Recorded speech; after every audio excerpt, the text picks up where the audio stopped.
Certains porte-parole de la MONUSCO veut mettre cette action positive de la population de l'Est sur le dos des émotions et des frustrations. Il dit bien que lui, il comprend cette situation de l'Est parce qu'il la met sur le dos des émotions et des frustrations. Comme si le peuple congolais n'est pas mature pour pouvoir penser par lui-même, il pense par les émotions et les frustrations.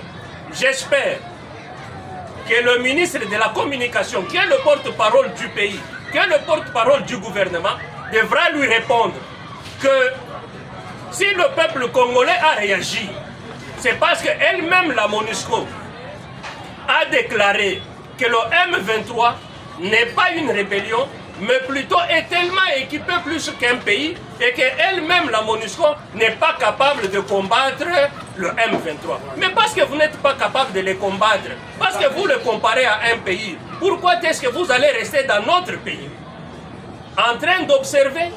Et cette population congolaise est mature, elle sait très bien. En 1960, c'est que la MONUSCO, l'équivalent de la MONUSCO, les forces de l'ONU ont fait contre notre pays.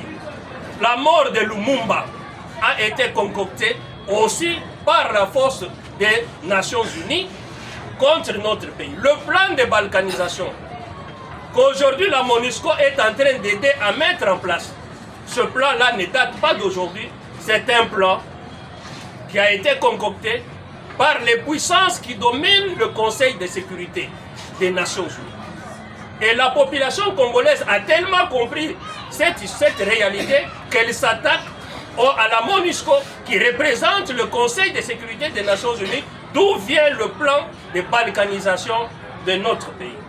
C'est pourquoi je demande à ce que notre population de l'Est, tous les leaders de l'Est, nous ne devrons pas laisser enterrer nos frères martyrs comme étant des inconnus. Nous devrons organiser une journée de deuil national où tous Congolais, dans le pays, à l'extérieur du pays, nous devrions nous habiller en noir pour pouvoir démontrer que nous sommes en deuil. Ces Congolais-là qui sont morts pour notre avenir à nous tous. Je voudrais aussi profiter de cette occasion pour fustiger un certain comportement que nous observons dans les médias sociaux.